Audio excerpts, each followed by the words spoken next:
안녕하세요. 사연에 빠지다의 DJ 민영입니다. 사람을 볼 때 어른에게 어떻게 행동하는지를 보면 그 사람의 됨됨이를 알 수 있다고 하는데요. 오늘 사연은 자신보다 한참인 어른인 사람에게 버릇없이 굴다가 참교육을 당하게 된 이야기입니다. 오늘의 사연도 끝까지 함께 해주시고요. 그럼 오늘의 이야기 시작해 볼게요.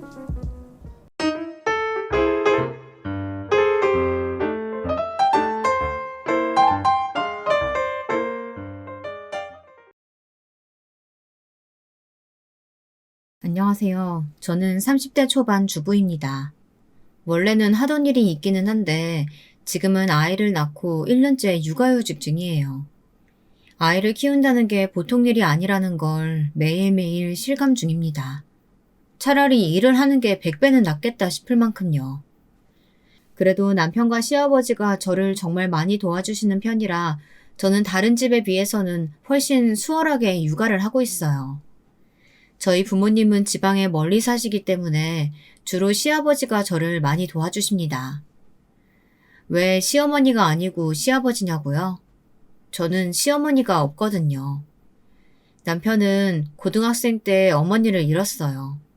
오랜 지병이라고 했습니다. 병상에 계시는 동안 시아버지가 정말 지극정성으로 시어머니를 간호했다고 하더라고요.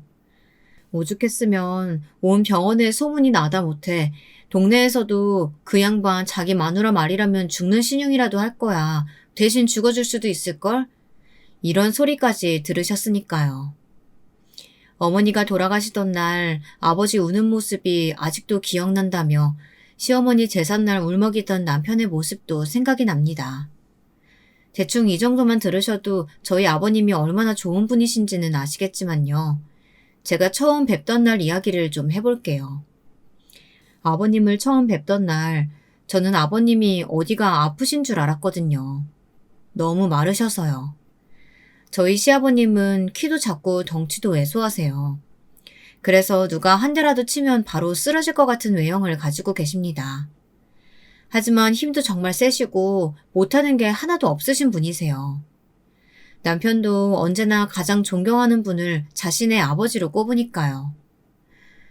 모자란 아들이랑 결혼해주겠다고 하니 내가 너무 고맙구만 그래. 제가 뭐가 모자라요? 모자란 거 투성이지. 네가 뭐 하나 제대로 하는 게 있어? 이제 밥벌이도 겨우 하는 녀석이. 자신의 아버지와 티격태격 이야기를 하는 모습을 보고 이 남자와 결혼한다고 하길 잘했다는 생각을 했던 기억이 납니다. 아시겠지만 한국에서 아버지와 아들이 다정하기가 참 힘들잖아요. 그런데 이 부자는 참 다정했습니다. 그래서 제 남편이 늙어서 아버님 같은 다정한 사람이 된다면 이 결혼은 한다고 하길 너무 잘했다 그렇게 생각했었습니다. 제 첫인상 그대로 저희 시아버님은 너무 다정하신 분이셨어요. 하나부터 열까지 다 그랬습니다. 어느 날은 감기 때문에 목이 부어 밥을 못 먹고 있다는 소리를 들으시자마자 죽을 써오신 적도 있어요. 아기도 어찌나 잘 보시는지 저희 아기도 저한테보다 아버님한테 안겨있는 걸 더 편해할 정도니까 말입니다. 처음에 결혼 전에 시아버지 집과 가까운 곳에 신혼살림을 차리겠다 했더니 다들 엄청 걱정했거든요. 홀아버지 밑에서 자란 아들이 얼마나 효자겠냐. 효자 아들은 피곤하다. 사사건건 간섭하면 어떡하냐. 시댁은 원래 최대한 멀리 있는 게 제일 좋다 하면서 말이에요. 하지만 지금은 제 친정 포함 친구들 모두 시아버지와 가까이 살아서 너무 다행이라며 그리고 너는 어디서 복이 그렇게 있어서 그런 시아버지를 만났냐는 이야기들을 합니다. 그 정도로 남들이 보기에도 정말 좋으신 분이에요. 조용조용하시고 점잖으신데 다정하신 연애할 때 남편도 그렇다고 생각해서 반했던 거였는데 아버님에 비하면 남편은 정말 아무것도 아니었더라고요. 반의 반 정도? 장난삼아 그런 이야기를 했더니 자기도 인정했던 기억이 납니다. 자기도 아버지는 절대 못 따라갈 것 같다고요.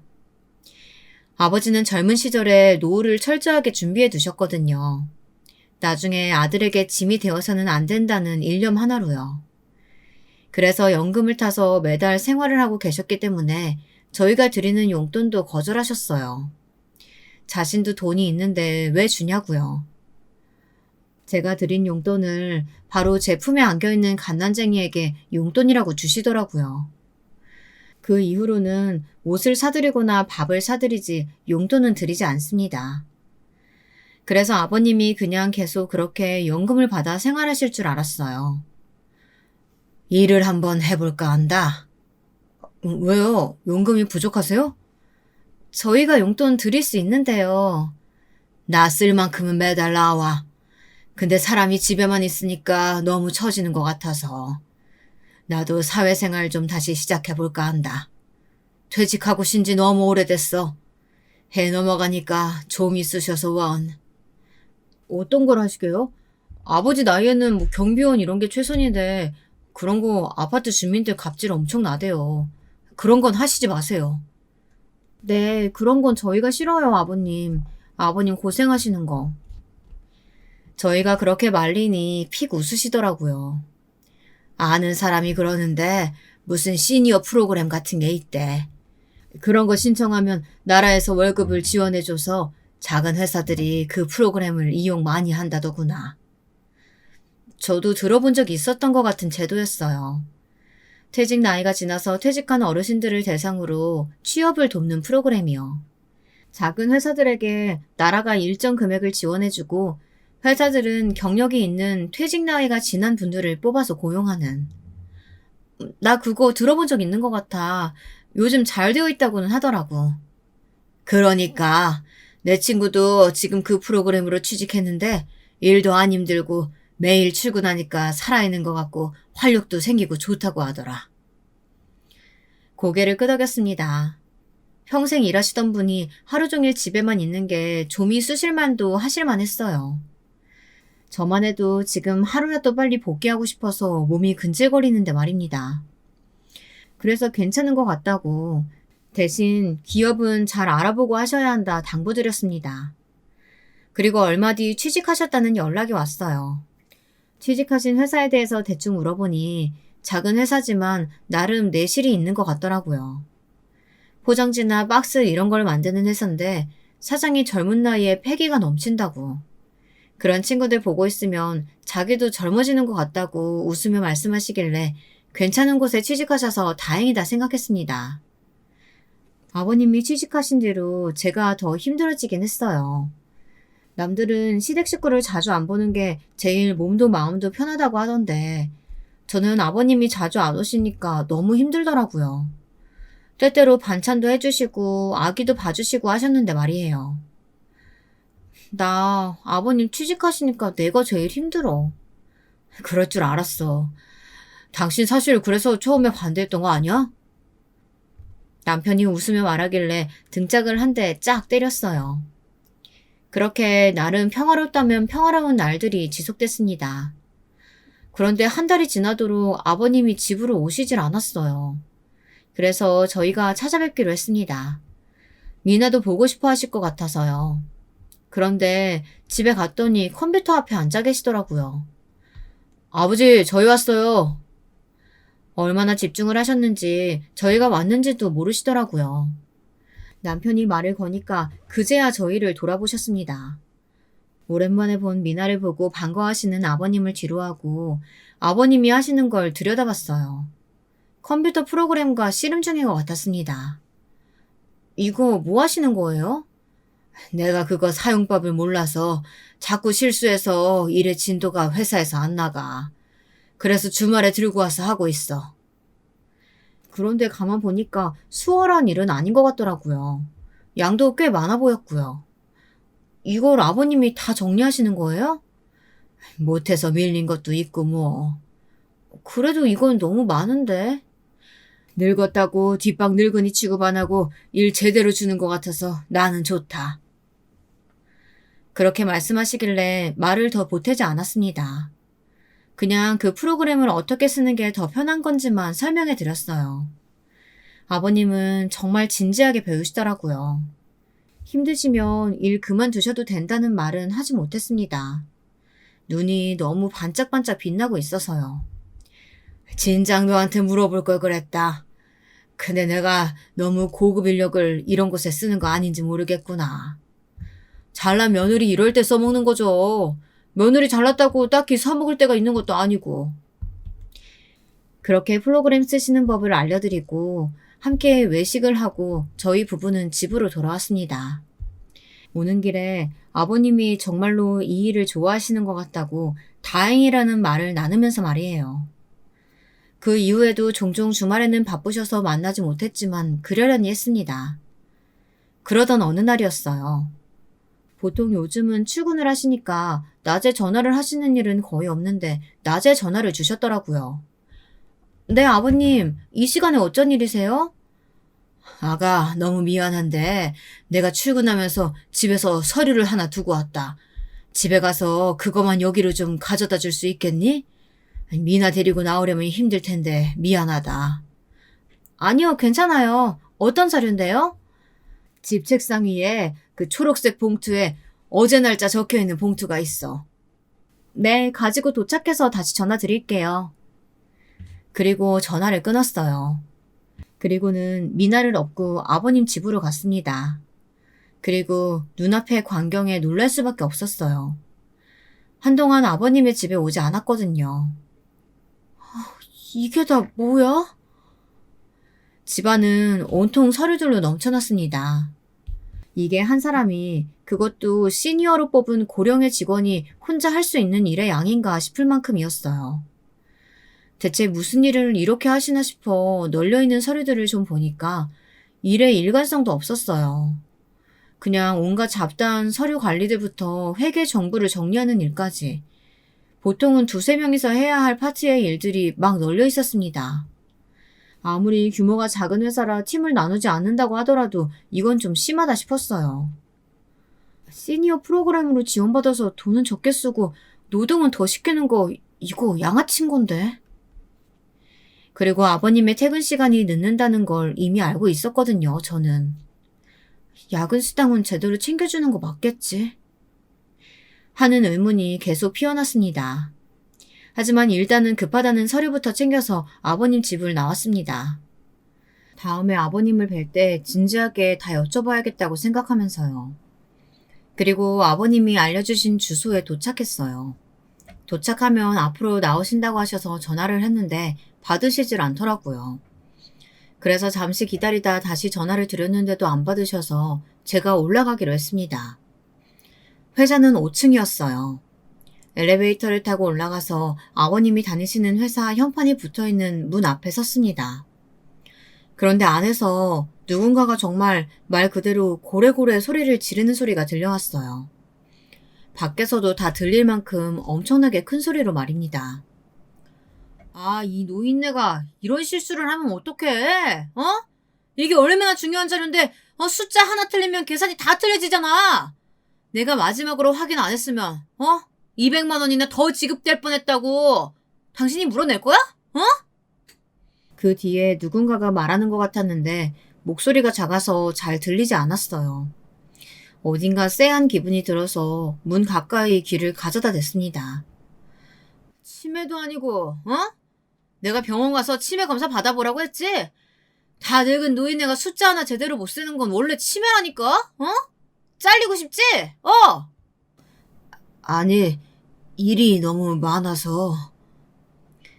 그 뒤에 따라오는 주눅이 잔뜩 든 목소리는 저희 아버님이 맞았어요. 순간 누군가가 제 머리에 엄청나게 차가운 얼음물을 가져다 부은 듯 온몸이 차가워지는 기분을 느꼈습니다. 지금 아버님한테 저렇게 막말을 하는 거라고? 너무 놀라서 차마 어떤 말을 더 꺼내지 못하고 어떤 행동도 하지 못한 채 문고리를 잡은 손에 힘을 줬습니다. 제 손이 파르르 떨리는 게 느껴졌어요. 늙은이 써줬으면 감사합니다 하고 납작 엎드려서 시키는 일은 뭐든 다 해야지 토를 달아? 당신 지금 제정신이야? 더 이상 못 듣고 있겠어서 문을 벌컥 열었습니다. 그러자 그 젊은 사장과 아버님의 시선이 저에게로 향했어요. 아버님은 놀라신 듯 눈을 크게 떴습니다. 아마 아버님은 그런 모습을 며느리에게 들킨 게 많이 부끄럽고 또 민망하셨을 거예요. 하지만 그 순간에 저는 그런 생각은 들지 않았습니다. 너무 화가 났거든요. 아이고, 얘야. 아버님이 저에게 아는 척을 해오자 놀랐던 사장이 곧 눈을 가늘게 뜨고는 저를 위아래로 훑어보더군요. 그 시선도 정말이지 불쾌했습니다. 아, 그 며느리? 정신 빠진 시아버지 서류 심부름하는? 이런 모자랑 시아버지랑 사느라 뭐 고생이 많으시겠네요, 며느님. 딱 봐도 저랑 비슷한 또래거나 많아도 한두 살 많아 보이는 젊은 남자였어요. 며느리라는 사람이 와서 이렇게 서 있는데도 그는 입으로 나오는 그 엄청난 막말들을 멈출 생각이 없어 보였습니다. 제가 있는데도 이럴 정도면 평소에는 늘 저런다는 이야기겠죠. 아, 커피라도 한 잔 드릴까요? 다른 직원이 민망했는지 저에게 커피를 권하더군요. 그리고 제가 미처 거절의 말을 하기도 전에 다시 그 젊은 사장의 엄청나게 큰 목소리가 들려왔습니다. 너 지금 제정신이야? 그냥 서류만 주러 온 심부름꾼한테 커피를 준다만다 하고 있어. 탕비실에 커피 빨리 가는 것도 다 너 때문이지? 그래, 지들 돈으로 산 거 아니라고 막 쓴다 이거지? 어디서 돈이 줄줄 나가나 했는데 이것들이 다 범인이었구만 그래. 그 커피 얼마나 한다고 소리를 고래고래 지르더라고요. 그 직원이 그 말에 움찔움찔 하는 게 느껴졌습니다. 그리고 곧 그 사장의 목소리에 깬 미나가 울기 시작했어요. 으앙 소리에 사장이 또 소리를 지르기 시작했습니다. 집이나 살림이나 처하지. 이 시간에 애들 안고 나오는 아줌마들 다 한 대씩 맞아야 돼. 시끄럽고 보기 싫고. 아, 며느님은 이 정신 빠진 시아버지 심부름하러 나온 거니까 내가 오늘은 좀 봐드릴게. 그니까 애 좀. 아이, 시끄러. 지가 더 시끄럽게 소리 지르고 있으면서 애 보고 시끄럽다고 삿대질하면서 악을 쓰더라고요. 진짜 너무 화가 나서 입 밖으로 저도 상스러운 말이 나올 뻔했지만 눈을 꼭 감고 심호흡을 하며 참았습니다. 그리고는 일단 애를 달랬어요. 곧바로 미나가 조용해지고 저에게 커피를 주겠다던 직원에게 조용히 물었습니다. 이번 주 일주일 동안 몇 시에 퇴근하셨어요? 제 질문에 왜 그런 걸 물어보냐는 얼굴로 바라보던 직원이 조용히 10시라고 대답하더군요. 그래서 야근 수당은 받았냐 물으니 고개를 젓더군요. 그리고 이 회사는 분명히 5인 미만으로 등록되어 있는 것 같았는데 지금 제 눈에 보이는 직원만 7명이었어요. 옳았구나 싶었습니다. 아줌마, 뭐 그런 걸 물어봐. 뭐 돼? 서류 주러 왔으면 서류만 주고 가. 이렇게 말하는 사장 앞으로 찬찬히 다가갔습니다. 그리고는 숨을 몰아쉬고는 말했습니다. 일단 좀 작게 좀 말해 이 새끼야. 애 또 깨서 울면 나도 할 말 제대로 못하니까. 제 눈빛이 달라지고 말투가 달라지니 그 사장이 흠칫 놀라더라고요. 당연하죠. 제가 일할 때는 정말 무서운 사람으로 정평이 나 있거든요. 저희 회사에서는 그걸로 저를 모르는 사람이 없었는데 말입니다. 젊은 사장이 쪼는 걸 보고 아직 안 죽었구나 생각했어요. 뭐? 새끼? 네가 한 막말에 비하면 나는 아직 시작도 안 했는데 벌써 이렇게 파들거리면 어쩌시나. 그리고 내가 조용히 말하라고 했지? 애 깬다고. 미나를 내려다보며 다시 말했습니다. 원래 한참 낮잠을 잘 시간이기도 했고 원래 애기치고 잠기가 어두운 아이라 다행히 새근새근 잘 자더라고요. 이 아줌마가 지금 눈에 뵈는 게 없나?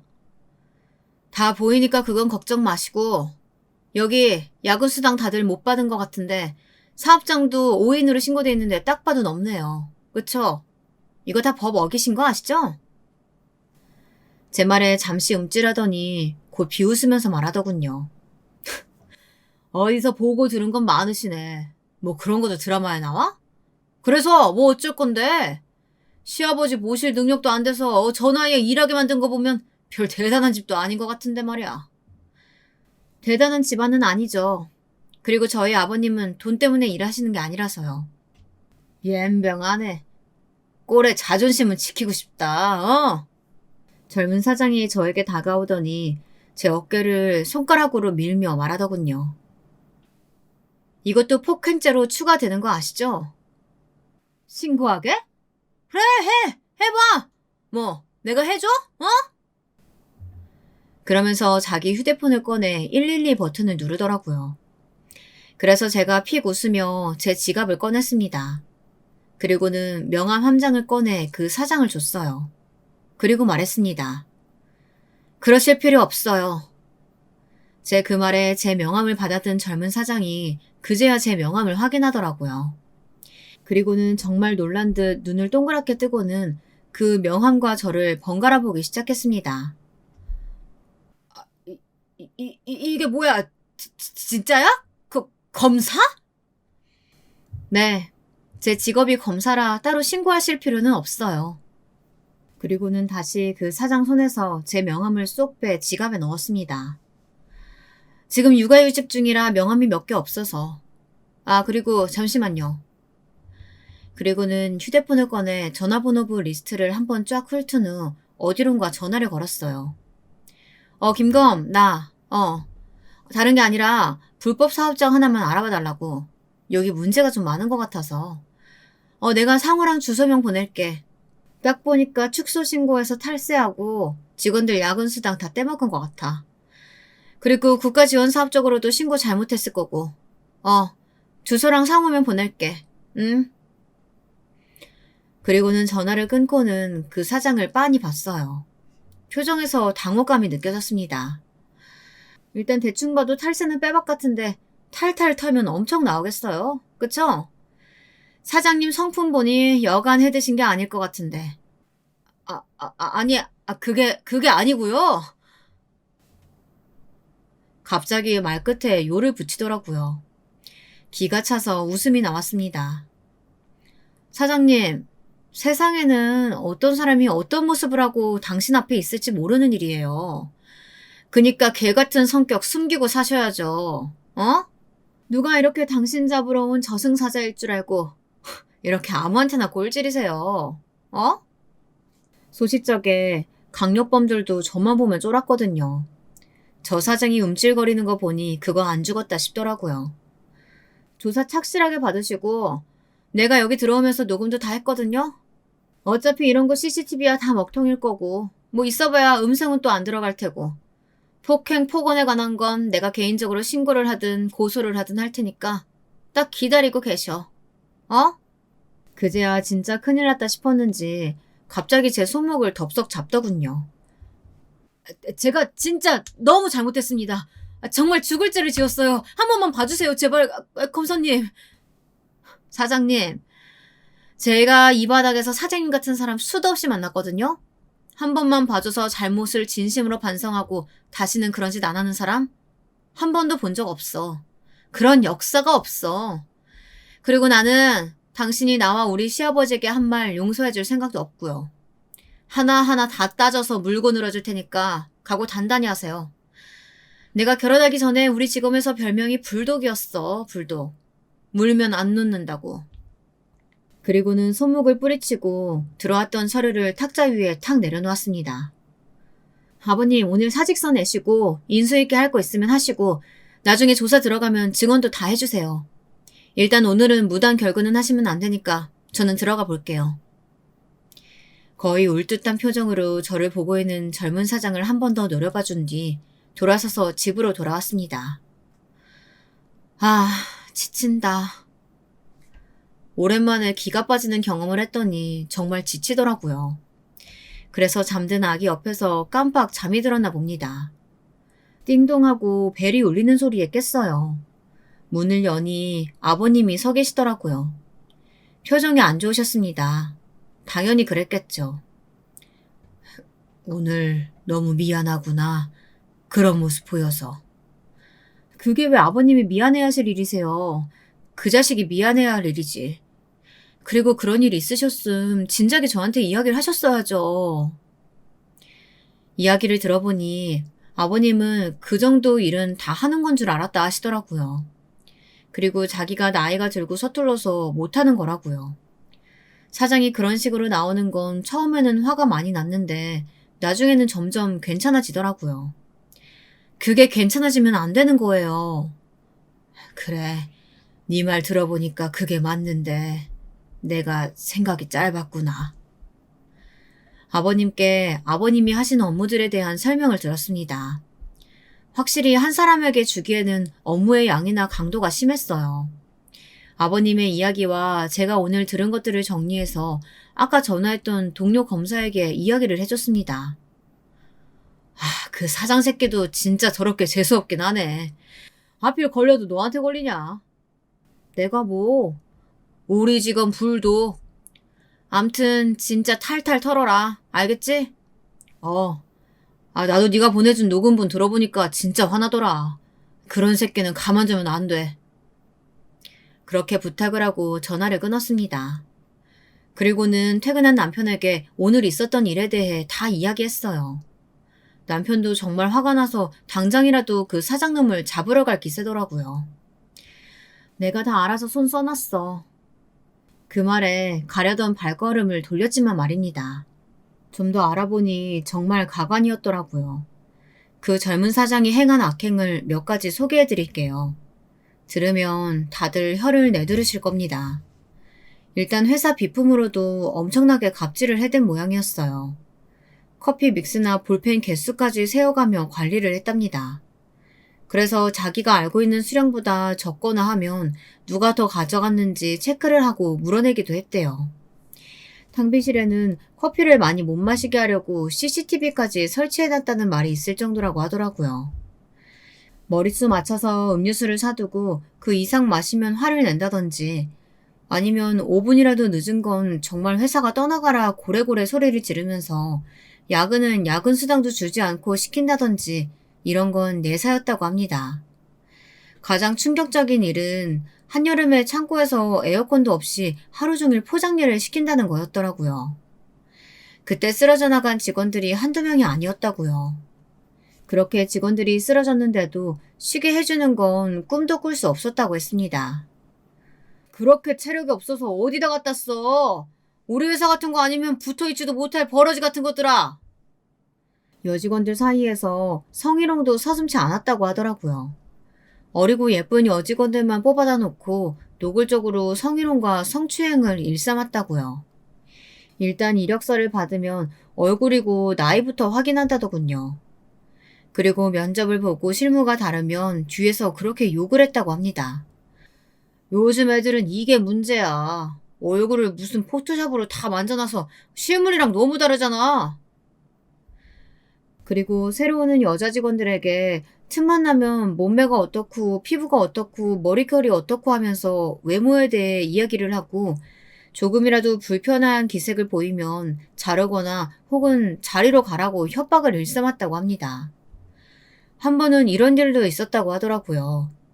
고졸인 어린 여자분이 집이 가난해 대학도 제대로 못 가고 고등학교 졸업하자마자 취직을 했는데 그 여자분에게 계속 찝쩍거렸다고요. 어깨를 슬쩍 만진다거나 몸을 밀착시킨다거나요. 사장님, 보기 너무 불편합니다. 어느 직원이 한 번은 그렇게 말한 적이 있대요. 너무 불편하다고요. 그러시지 말라고요. 그 자리에서 주먹을 내리꽂아 때린 사건도 있었다고 합니다. 그리고선 문제가 커질까봐 돈으로 합의했다고요. 그 여자분은 아마 어쩔 수 없이 돈 때문에 합의를 해줄 수밖에 없었을 거라고 다들 안타까워했습니다. 이런 사연을 듣고 나니까 더더욱 그 사장을 가만둬서는 안 될 것 같았습니다. 그 모든 이야기들을 김 검사에게 전달했어요.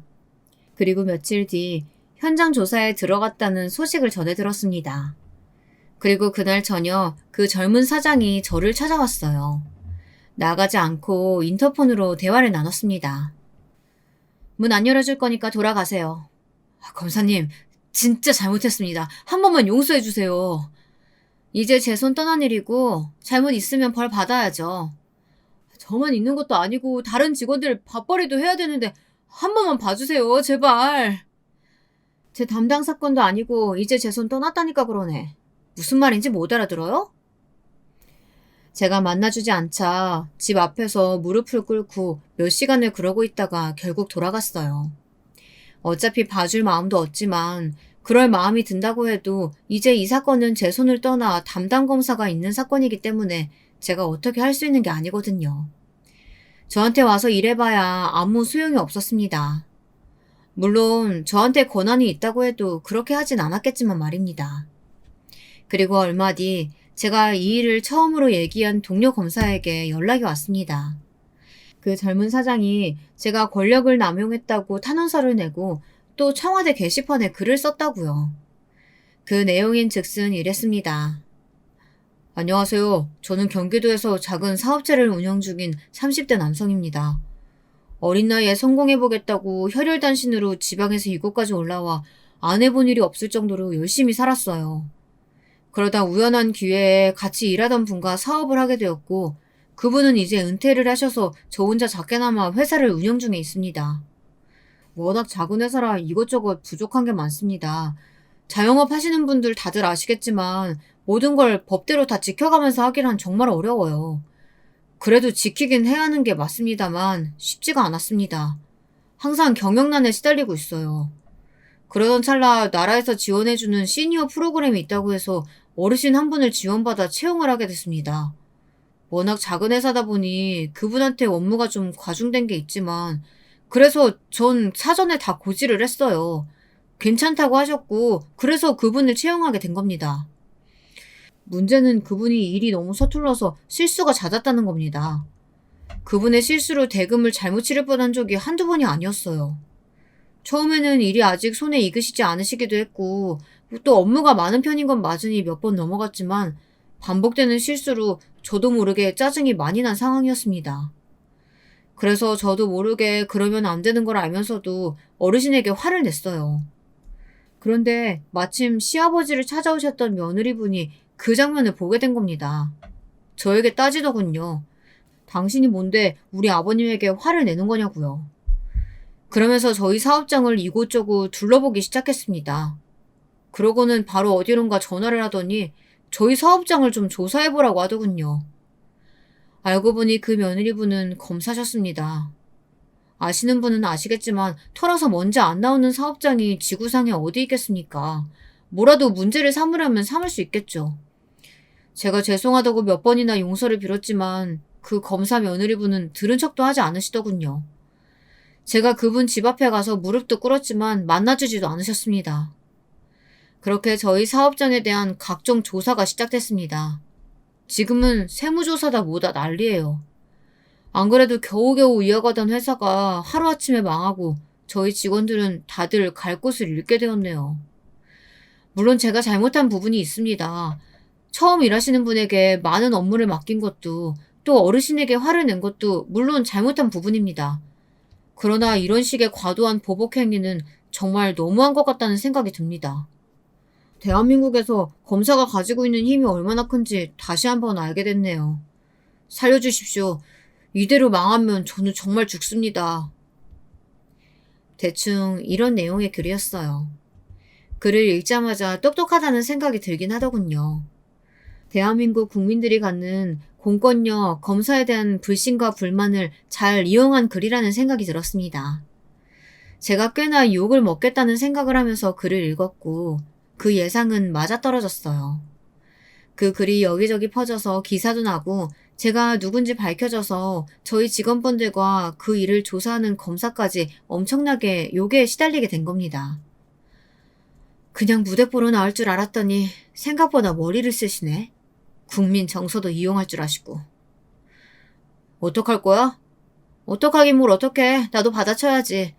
어차피 나는 지금 육아휴직 중이라 책임 소재 가릴 것도 아니고.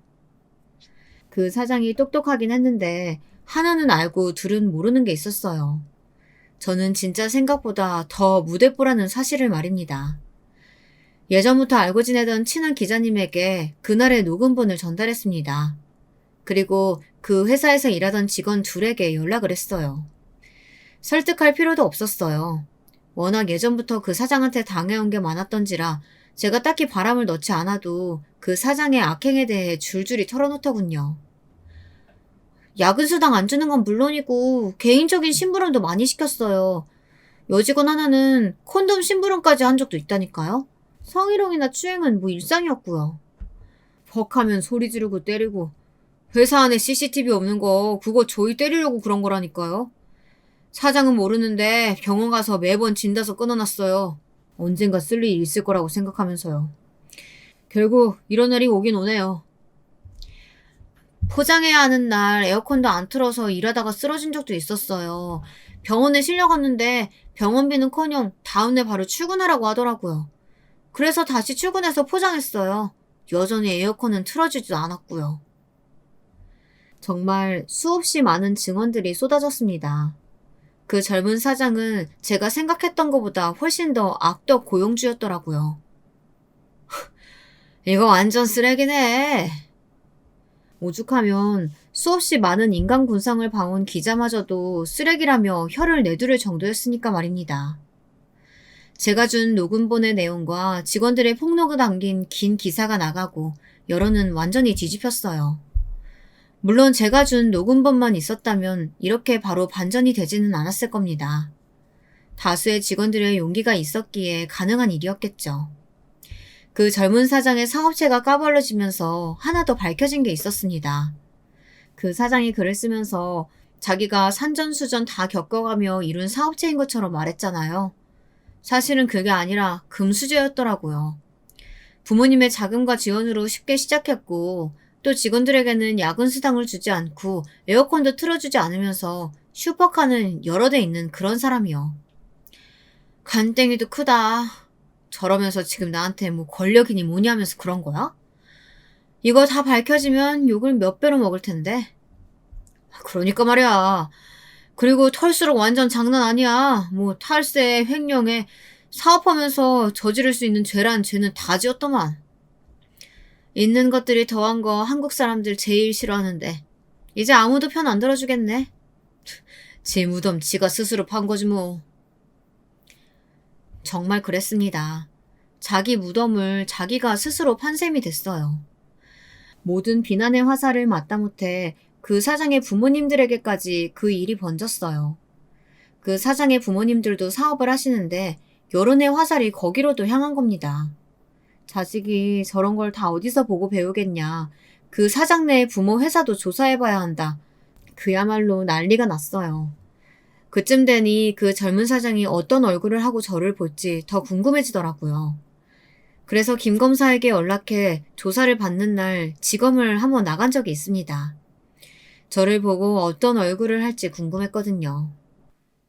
야, 이년아, 너 때문에 이게 뭐야, 어? 진짜 이게 보자 하니까 남자 무서운 줄 모르고. 내가 밤길에도 어떻게 하면 어떡하려고, 이렇게 겁대가리 없이 구냐, 어? 뭐, 쓰레기인 건 알았지만, 볼 때마다 상상을 초월하더군요. 방금 이 발언으로 협박죄도 추가됩니다. 해! 다 해봐! 우리 엄마 아빠가 돈 많은 거 알지? 변호사 엄청 붙이면 여기서 나가는 거? 일도 아니야. 나가면 내가 너 가만히 안 둔다, 어? 제가 여기 나가서 동네방네 다 떠들고 다닐 거거든요. 협박받았다고. 저 무슨 일 생기면 다 님 탓인 줄 알라고요. 선생님은 아마 저한테 절대 무슨 일이 안 생기길 바라셔야 될 겁니다. 혹시나 제가 어디 다치기만 해도 거기가 나 이렇게 만든 거라고 사람들이 다 수군대게 만들 거니까. 야, 이 미친년이! 저한테 달려들려던 걸 수사관들이 뜯어말려 데리고 갔어요. 정말 가관이죠. 이 이야기가 수사관을 통해 또다시 언론으로 퍼져나갔습니다. 반성은 하지 않고 검사에게 밤길 조심하라는 협박을 했다는 내용으로 말이죠. 사람들은 더더욱 분노했어요. 그리고 그가 그렇게 당당하게 말했던 그의 부모에 대한 관심으로 이어졌습니다. 그 사장 부모 역시 사업체를 운영 중이었어요. 아들이 운영하는 회사에 주기적으로 납품을 받고 있었더라고요. 조사를 하다 보니 자연스럽게 그 부모의 회사도 털게 되었고 거기도 만만치 않은 불법 정황들이 있었습니다.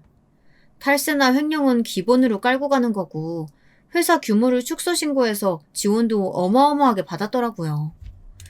이 모든 정황들이 언론을 통해 보도가 되었고 젊은 사장의 바람과는 달리 그가 쏘아올린 이 일은 생각보다 훨씬 일이 커져버렸어요. 조사 중에 그 아버지랑 아들이랑 같이 만날 일이 있었거든? 얼굴 보자마자 자기 아들 머리통을 갈기더라. 그것도 완전 풀스윙으로. 앞에 검사가 있던 말던 자기 아들을 보자마자 그 사장의 아버지는 그 사장을 패기 시작했다더군요. 야, 이 새끼야. 너 때문에 나까지 이게 뭐야? 내가 적당히 나대라고 했어, 안 했어? 아버지, 죄송해요. 잘못했어요. 그 사장은 자기 아버지는 무서웠던지 정말 싹싹 빌면서 용서를 빌었다고 하더라고요. 아들과 아버지는 어마어마한 추징금을 내야 했으며 횡령으로 실형을 살게 되었습니다. 뭐 이렇게 말하면 해피엔딩 같기는 한데 슬프게도 이 이야기는 아직 끝난 게 아닙니다. 더한 사건이 아직 하나 더 남았거든요. 그 두 사람은 돈은 많았어요. 그래서 사람들의 관심이 식었을 때 좋은 로펌에 비싼 변호사를 수십 명 써 항소를 했습니다. 몇 번에 걸친 항소 끝에 금방 사회로 나왔어요.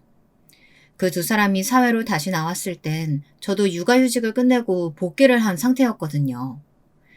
여기서 이 이야기의 2막이 시작됩니다. 어느 날부터 집으로 이상한 편지들이 배송되기 시작했어요.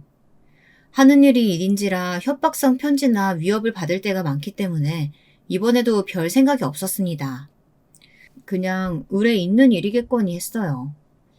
그런데 어느 날 아버님의 집에서 비슷한 일이 일어난다는 사실을 알게 됐습니다. 그때 직감했어요. 아, 그 젊은 사장놈의 짓이구나 하고 말이죠. 근데 심증은 있지만 물증은 없었습니다. 밤늦게 들려오는 협박성 전화도 수신인을 알 수 없었고 교묘하게 CCTV를 피해간 탓에 우편함에 편지를 두고 간 사람의 정체도 알 수 없었어요. 거기서 그쳤으면 장난 좀 치나보다 하고 말았을 텐데 거기서 그치지 않았습니다. 가족들끼리 다 같이 1박 2일로 여행을 가는 날이었어요. 시아버님의 생신 겸 여름 휴가 겸 겸사겸사 오랜만에 떠나는 여행이었습니다. 즐거운 마음으로 다 같이 집을 나서서 가고 있는데 뒤에서 누가 쿵 하는 소리와 함께 차를 박았어요. 순간적으로 아이를 확 끌어안아 아이는 다치지 않았지만 제가 팔을 세게 박는 바람에 뼈가 부러졌고 아버님은 머리를 부딪혀 이마가 찢어졌습니다. 가만히 있는 차를 박으면 어떡합니까? 네? 죄송하다고 했잖아요. 그게 지금 죄송하다는 사람의 태도예요? 그 사고를 낸 차주는 처음부터 이상했어요. 내리자마자 자기가 다 잘못했다고 인정은 하면서도 시종일관 껄렁대고 죄송한 사람의 태도가 아닌 모습이었습니다. 그래서 혹시나 하는 마음에 저에게 사고를 낸 그 차의 주인을 좀 알아봐 달라고 했는데요. 아니나 다를까 심부름 센터를 운영 중인 양아치더라고요. 마찬가지로 이것도 심증은 있지만 물증은 없었어요. 하지만 너무 화가 나서 견딜 수가 없었습니다. 저만 있는 차라던가 어른들만 있던 차도 아니고 어린 아이가 타고 있었잖아요. 아이가 다쳤으면 어떻게 하려고 이런 짓을... 그런 생각을 하니까 정말 피가 거꾸로 솟는 기분이 들었습니다. 이 새끼, 내가 진짜 잡아서 족친다. 나왔다 불도. 그때부터 그 젊은 사장님에 대한 뒷조사에 들어갔어요. 이번에는 제법 머리를 썼더라고요. 휴대폰 전화 기록이나 통장 기록도 깨끗했어요. 그래서 이번에는 반대로 저에게 사고를 낸 자식을 털기로 했습니다. 대한민국 검사 죽이려고 했다가 실패한 거예요. 살인 미수, 알죠? 아니, 실수로 사고를 좀 낸 거 가지고 어떻게 살인 미수가 됩니까? 검사님, 이거 과잉 수사 아니에요? CCTV에 다 찍혔어요. 우리 집 주변에서부터 내 뒤에 따라 붙은 거. 그거야 방향이 같았나 보죠. 우리 집 주변 매번 다른 차로 감시하던 것도 CCTV에 다 찍혔습니다. 닮은 사람인가 보죠. 저 아니에요. 저라는 증거 있으세요? 이렇게 나올 줄 알았습니다. 그래서 준비한 게 하나 더 있었죠. 우리 집에 얼마 전부터 이상한 협박성 편지들이 자꾸 오거든요. 근데요? 검사님이 적이 많으신가 보네요. 그래서 내가 왔던 편지를 싹 다 지문감식 의뢰를 했어요. 아니 어떤 간이 배 밖으로 나온 새끼가 대한민국 검사랑 검사 가족을 협박하는지 너무 궁금하잖아. 그게 저랑 무슨 상관인데요? 두 곳에서 같은 지문이 나왔어요. 내가 그걸 방금 그쪽 지문이랑 대조를 맡겼고. 움찔하더군요. 사실 지문 대조를 맡겼다는 것도 지문이 나왔다는 것도 다 거짓말이었어요. 그냥 한번 던져본 거였답니다. 근데 반응을 보니 분명히 아는 이야기인 것 같더라고요. 그거 대조 결과 나와서 그쪽 맞으면 여태 부정한 것까지 다 합쳐서 내가 진짜 할 수 있는 최대치로 형량 때릴 겁니다. 진짜 안 봐줘. 누가 시켰으면 사주받은 거랑 형량 줄어드는 거 알죠? 자기가 직접 한 거면 몇 배는 올라가는 것도 알 거고. 차주가 인상을 확 찌푸리면서 고민을 하는 것 같더라고요. 이미 돈 받은 거 있으면 그건 불법적으로 받은 거니까 돌려줄 의무 없어요. 그러니까 말해요. 네? 그것도 뻥이었어요. 근데 어디서 초짜를 데리고 왔는지 치밀하지도 못하고 어딘가 허술하더라고요. 그 젊은 사장은 이런 곳에도 돈을 아낀 게 분명했습니다. 그게 사실은... 그제야 술술 다 털어놓더군요. 그 젊은 사장이 시킨 게 맞았습니다. 저와 저희 가족을 최대한 피를 말리라고요. 그래도 제가 별 스트레스 받는 거 없어 보이자 점점 강도가 세져서 결국 교통사고를 내기까지 하게 된 거라고 말입니다. 곧장 그 사장을 구속했어요. 자기는 아니라고 빡빡 우기더군요. 아니, 다 자백을 하셨다니까 그러네? 그 심부름센터 사장이? 아니, 나는 뭘 시킨 적도 없는데 왜 자꾸 나래요? 돈 준 적도 없고 연락한 적도 없다니까 그러네. 정말 빡빡 우긴다는 게 이런 거구나 싶었습니다. 하지만 이내 다 밝혀졌어요. 부정할 수 없게 증거들도 차고 넘쳤습니다. 그 심부름센터 사장이 정말 열심히 다 자백했거든요. 증거가 이렇게 차고 넘치는데 계속 아니라고 우기면 판결 더 불리하게 나요. 알아요? 이번에도 마찬가지로 수십 명의 변호사를 붙였습니다. 하지만 이번에는 못 빠져나갈 게 뻔했어요. 왜냐면 정말 전 국민적으로 욕을 먹고 있었거든요. 요즘 보복범죄가 매일 뉴스 헤드라인을 장식하고 있는 와중이라 분노가 더 들끓는 듯 했어요. 심부름센터를 고용해서 검사에게 보복을 한 금수저라는 부분이 특히 사람들의 심리를 자극했던 것 같습니다. 정말 엄청나게 욕을 먹었거든요. 그 전에 먹은 건 먹은 것도 아니다 싶을 만큼요. 그 덕이었을까요? 가중처벌되어 형을 살게 되었습니다. 그리고 한 가지 더 추측하자면 앞서 말했던 그 성희롱 당했다는 여직원의 폭로도 추가됐습니다. 생각보다 더더욱 악질이더라고요. 위계에 의한 폭력 그 자체였어요. 허구한 날 불러다가 밥줄을 무기로 삼고서는 수시로 성추행을 했다고 하더라고요. 제가 비록 돈 때문에 합의를 해주긴 했지만 정말 수치스러웠어요. 이제라도 그 새끼가 얼마나 나쁜 새끼인지 세상에 알아줬으면 해서 이렇게 폭로합니다. 그리고선 그동안 자신이 당했던 일들을 폭로했어요. 그 글도 많은 국민들의 공분을 샀습니다. 특히 그 또래 여성 직원들에게 말이죠. 나중에 듣기로는 상당히 억울해 한다더군요. 그때 자기가 시니어 직원을 잘못 뽑아서 그 시니어 직원의 며느리가 하필 검사여서 자기가 이렇게 운이 나쁘게 걸려들었다고 말입니다. 하지만 그게 아니에요. 그렇게 살아왔기 때문에 이렇게 된 겁니다. 제가 아니었어도 언젠가 그 인간은 자신이 저지른 죄에 대한 벌을 어떤 방식으로 돌려받았을 거예요. 이럴 때 보면 또 인생은 공평한 것 같기도 해. 물론 그렇지 못할 때가 더 많다는 거 저도 알아요. 하지만 이렇게 때때로 정의가 실현되어 오는 걸 보면 공평하다는 생각이 들기도 합니다. 또 그걸 믿고 싶은 게 사람 마음이잖아요. 아마 그 사장놈은 제대로 된 반성을 하지 않을 거예요. 그 안에서 앞에서 말했던 것처럼 사실은 운이 없어서 이렇게 된 거라고 믿으며 다음에 나와서는 더 교묘하고 더 치밀하게 나쁜 짓을 할 수도 있겠죠. 근데 그런 거 잡으라고 나 같은 사람 있는 거니까. 맞아. 하지만 또 그런 사람 제대로 응징하라고 저 같은 사람이 있는 거 아니겠어요? 저는 그 사장놈이 나와서도 어떻게 사는지 끝까지 지켜볼 생각입니다. 그리고 또다시 같은 짓을 저지르면 또다시 죄를 물으러 갈 거예요. 앞서 말했듯 제 별명이 불독이잖아요. 저는 한 번 물면 절대 놓질 않거든요. 아마 그 사장은 평생 자기가 한 잘못들을 되새기며 살아가게 될 겁니다. 제가 그렇게 만들 거예요. 반성하지 않는 사람에게는 진정한 용서 따위는 없으니까 말입니다. 길다면 긴 이야기 들어주셔서 감사해요. 제 이야기가 많은 분들에게 느끼는 바가 있는 이야기가 된다면 참 좋겠네요. 안녕하세요. 평소 재미있게 사연을 듣고 있는 간 60대가 된 평범한 여자입니다. 다른 분들의 사는 이야기를 듣다 보니 불현듯 오늘은 제 이야기를 털어놔보고 싶더라고요. 저는 중소도시 옆에 있는 조용한 동네에서 태어났습니다. 5남매 중 장녀로 어렸을 적 저는 동네 전방을 꾸리시던 엄마를 대신해 남동생 2명, 여동생 2명의 밥을 도맡아 했습니다. 가끔 밥하는 게 너무 힘들면 엄마 가게에 가서 몰래 과자를 집어 먹었다가 엄마한테 혼나곤 하던 일이 기억이 나네요.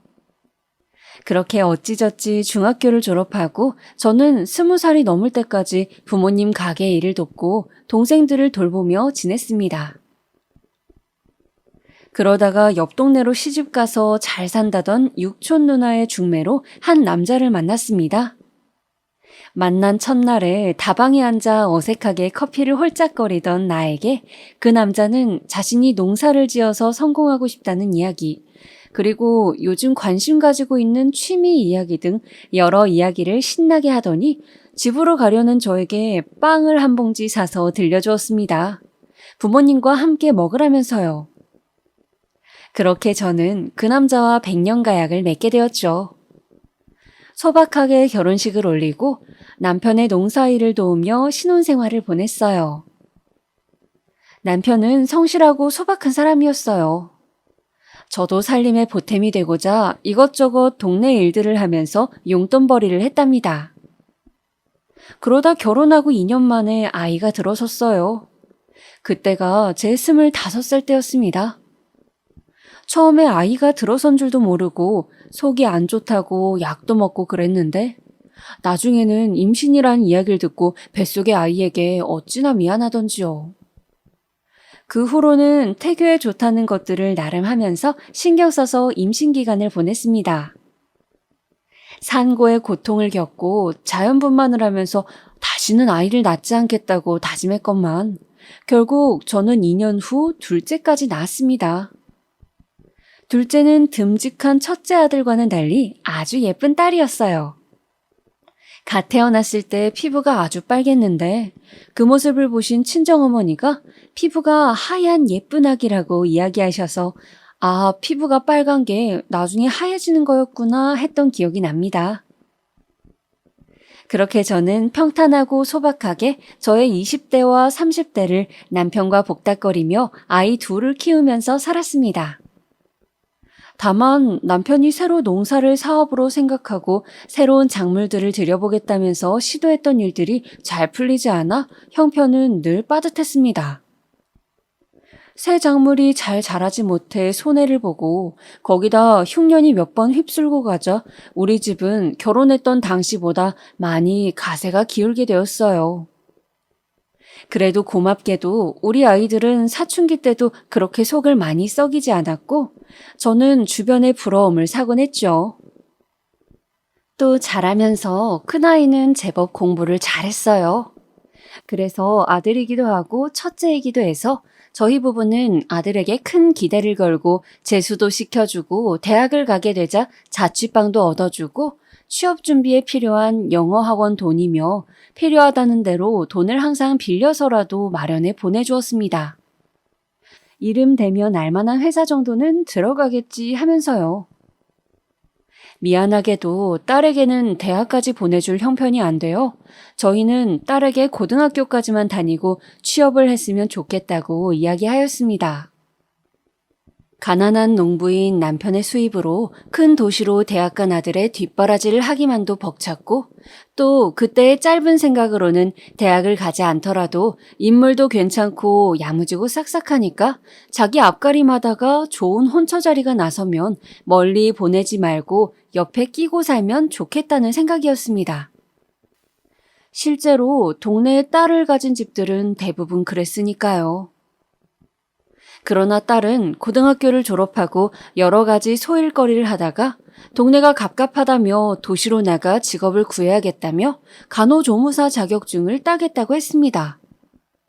그래서 간호조무사 교육비를 대주고 전문적인 일이니 열심히 하라고 격려해줬습니다.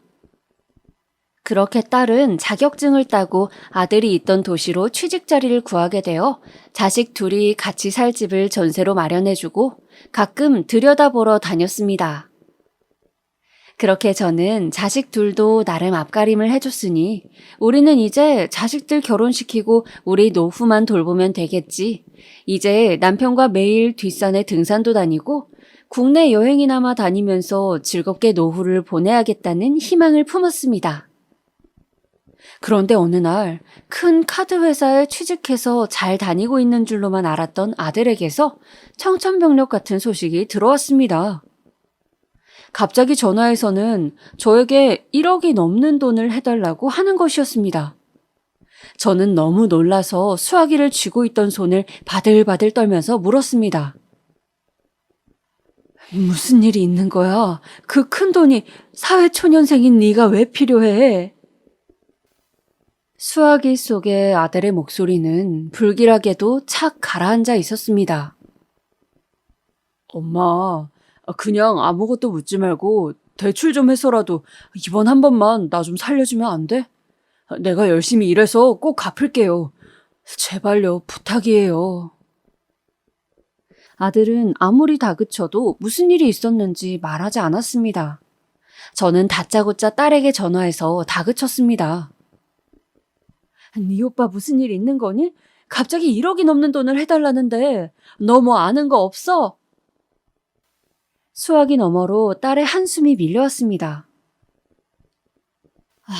그렇게 말하지 말라고 했더니 기어이 돈 이야기를 했어요? 딸은 어쩔 수 없다는 듯이 이야기를 꺼내더군요.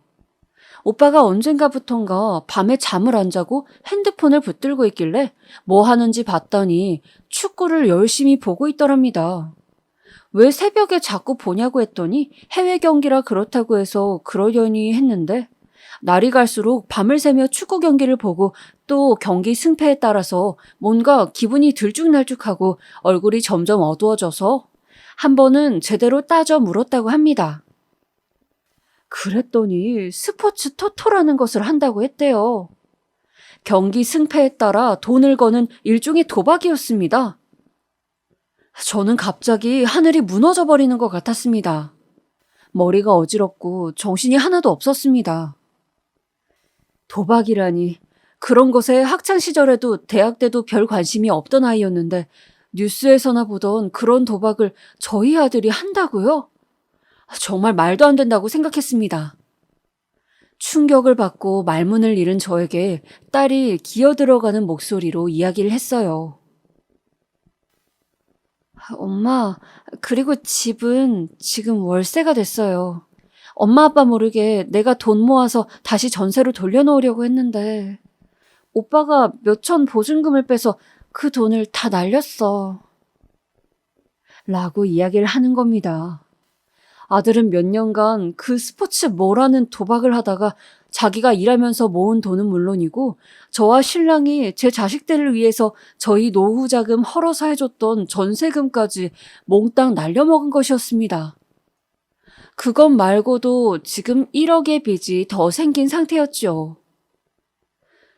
저는 인생의 고통은 모두에게 공평하게 온다더니 평탄하던 내 인생에도 고통이 이렇게 시작되는 건가 싶었습니다. 그리고 아들에게 내가 뭘 그리 잘못해서 이런 일이 나에게 생기는지, 내가 임신 때 배탈약을 먹어서 아들이 이러는 것인가 라는 말도 안 되는 어처구니 없는 생각이 들 지경이었습니다. 딸도 저도 더 이상 할 말이 없어서 그냥 일단 알겠다고 전화를 끊고서 남편에게도 말하지 않고 일이 있어서 나갔다 오겠다고 하고는 버스를 타고 1시간 거리에 있던 바닷가를 갔습니다. 해변가 근처 칼국수 집에서 칼국수를 한 접시 시켜두고 잘 먹지도 못하는 소주 한 병을 시켰습니다. 그리고 헷가닥 눈이 돌았는지 그 소주를 물잔에 담아서 한 잔을 한 번에 다 마셔버렸습니다. 그렇게 바닷가에서 몇 시간을 보내며 울기도 하고 걷기도 하고 확 뛰어들어 버릴까 생각도 하면서 저는 겨우 정신을 부여잡고 집으로 돌아왔습니다.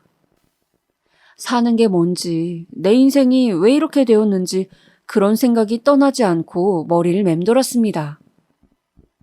사정을 알게 된 남편은 불같이 화를 냈습니다. 그런 모습은 살아생전 처음 볼 정도로요. 아들을 불러앉혀서 무릎을 꿇리고 하루가 멀다 하고 아들딸 집을 들락거리면서 아들을 감시했습니다.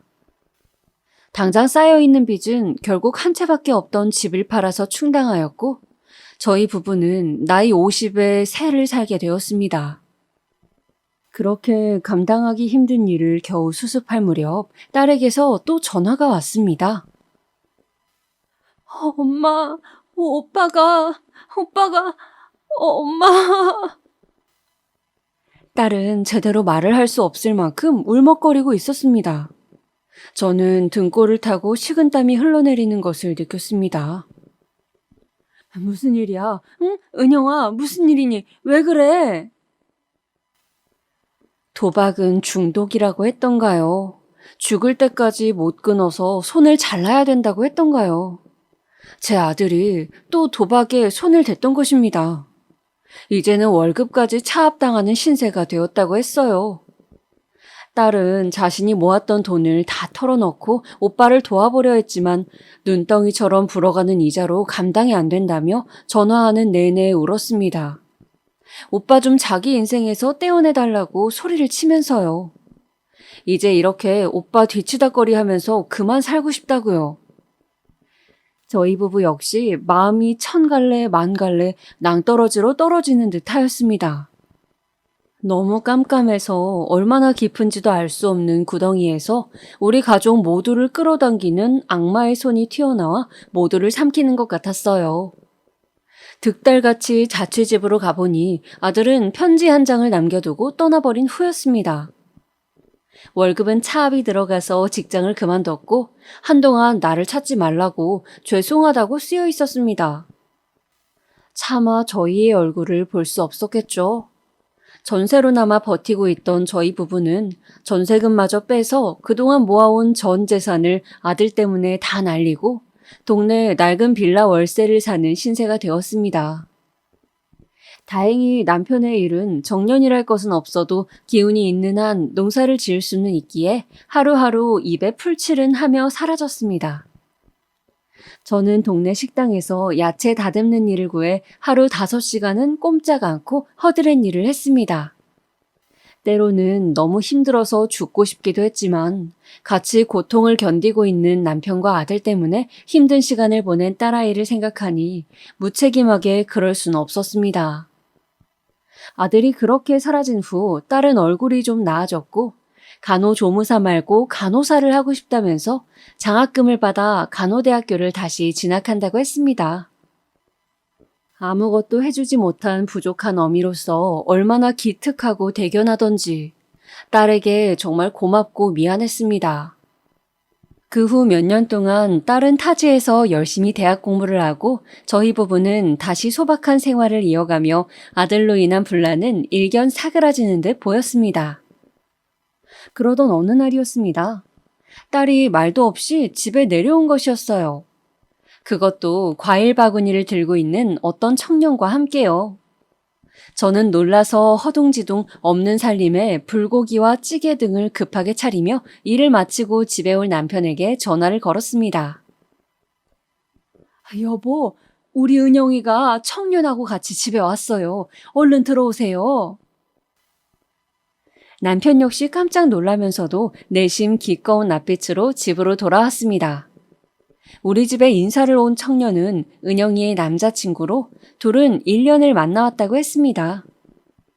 놀랍게도 은영이가 간호사 공부를 끝내고 취직한 병원의 인턴 의사였습니다.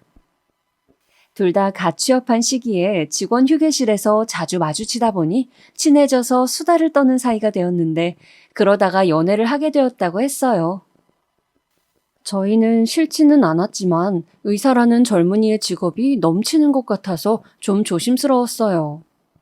너무 기우는 만남은 좋지 않다고 하니까요. 그렇지만 그 청년을 바라보며 웃는 딸아이의 환한 미소 때문에 차마 그만 정리하라고 이야기를 할 수가 없었어요. 그리고 한 1년여쯤 지났을까? 딸은 그때 소개했던 남자친구와 결혼 생각을 하고 있다며 행복에 겨운 표정으로 저에게 허락을 구했습니다. 저는 딸의 이야기를 듣고 시집살이를 하지 않을까, 우리가 해줄 수 있는 게 없는데 예단이며 혼수며 다 어떻게 하지 등등 여러 생각에 잠을 못 자면서도 우리 딸이 이제 편하게 살겠구나.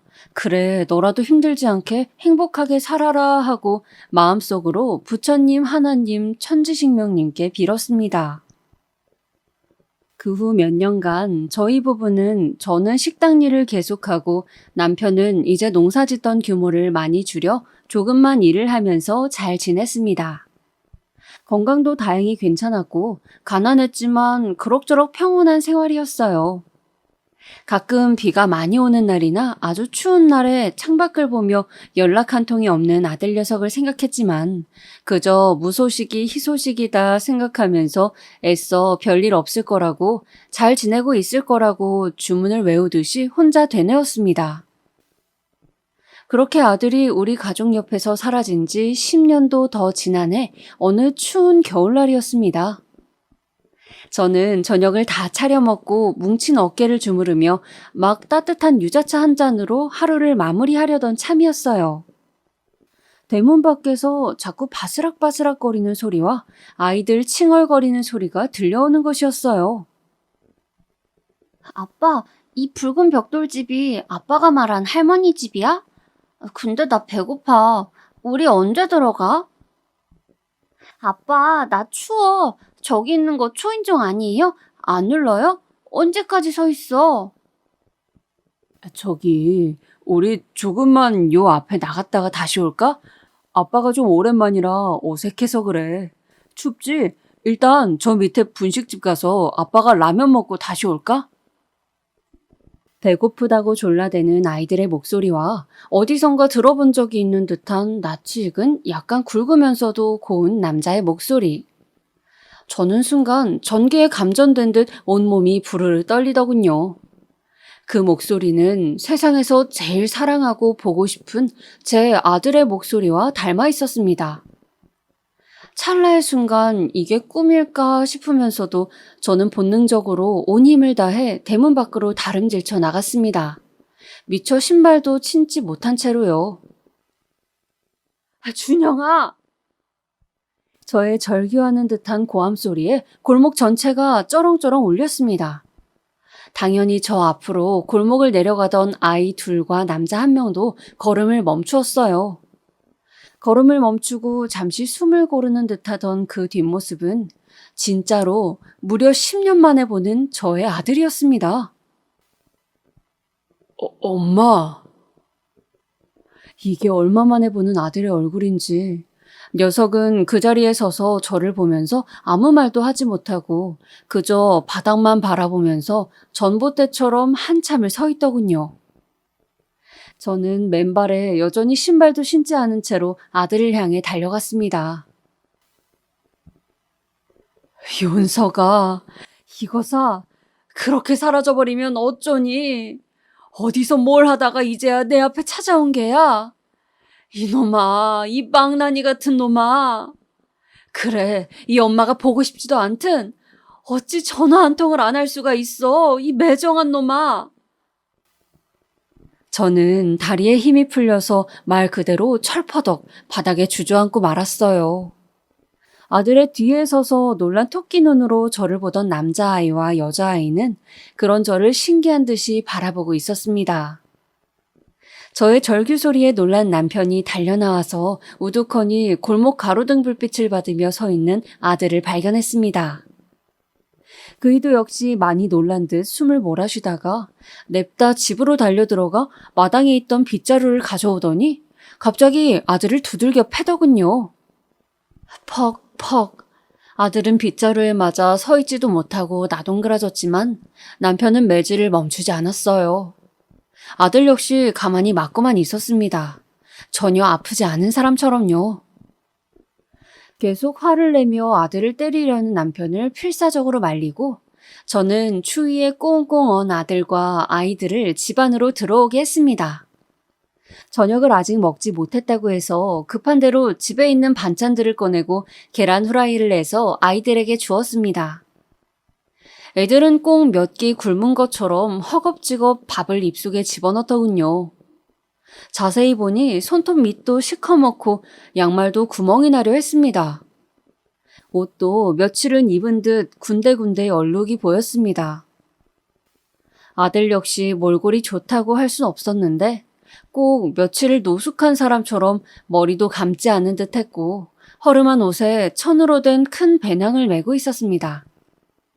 제 아들에게 그동안 무슨 일이 있었는지 알아내야 했어요. 그날 아이들을 재우고 나서 저는 겨우 아들과 마주 앉을 수 있었습니다.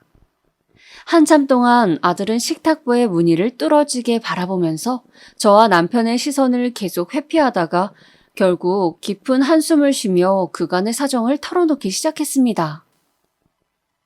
두 번째로 사채까지 써서 도박을 했던 그때 아들은 사태를 혼자 수습해보려고 했지만 회사 월급까지 차압이 들어가게 되자 도저히 사채빚도 감당할 수 없고 또 우리 얼굴을 볼 자신도 없어 혼자 짐을 꾸려서 고속버스를 무작정 탔다고 해요. 그렇게 5시간여를 달려 당도한 곳은 작은 어촌이었는데 그곳에서 바다를 보면서 아들은 죽으려고 계획을 세웠대요.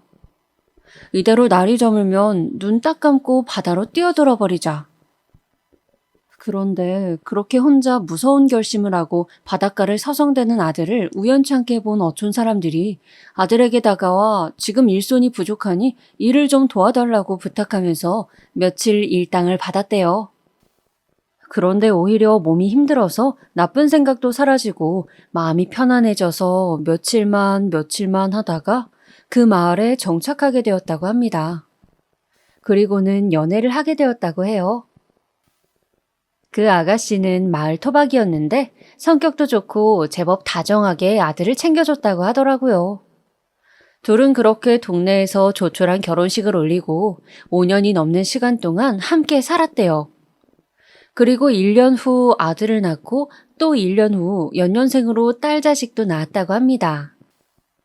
비록 하루하루 일당으로 먹고 사는 하루살이 신세였지만 그때만큼은 아내가 해주는 따뜻한 밥을 먹고 하루가 다르게 커가는 새끼들을 보면서 사는데 보람을 느꼈던 시절이었다고 아들은 잠시 씁쓸한 미소를 띄었어요.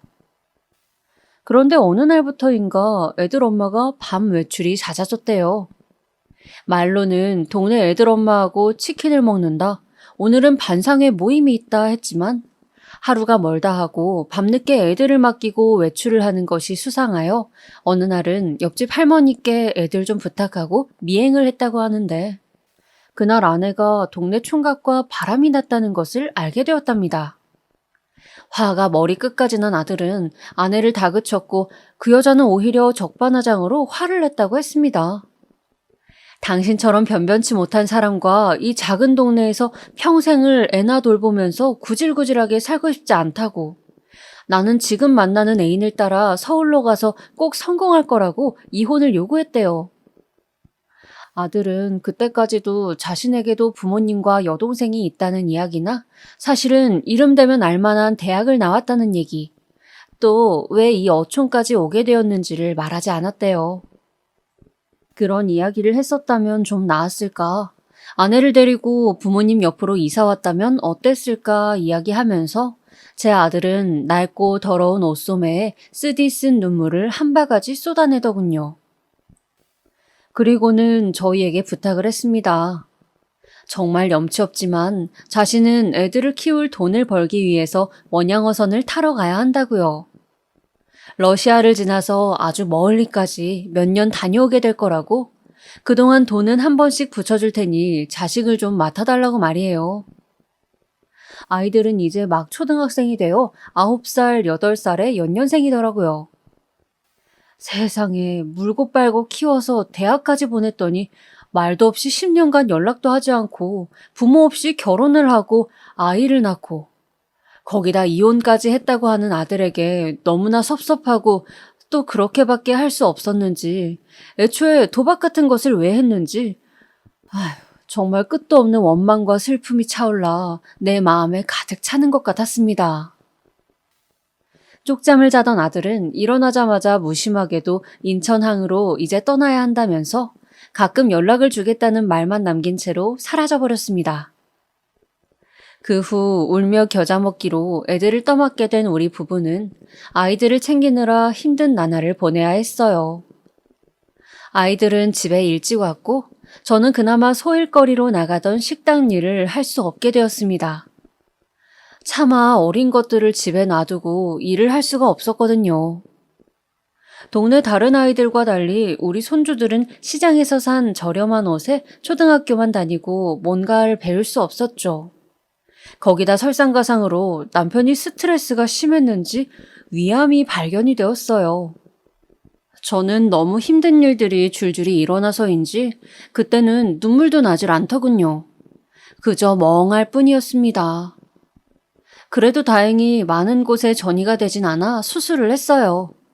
예후도 제법 좋았고요. 그 후 저는 동네의 작은 백반집에 일자리를 구해서 또다시 식당 일을 하며 생계를 꾸렸습니다.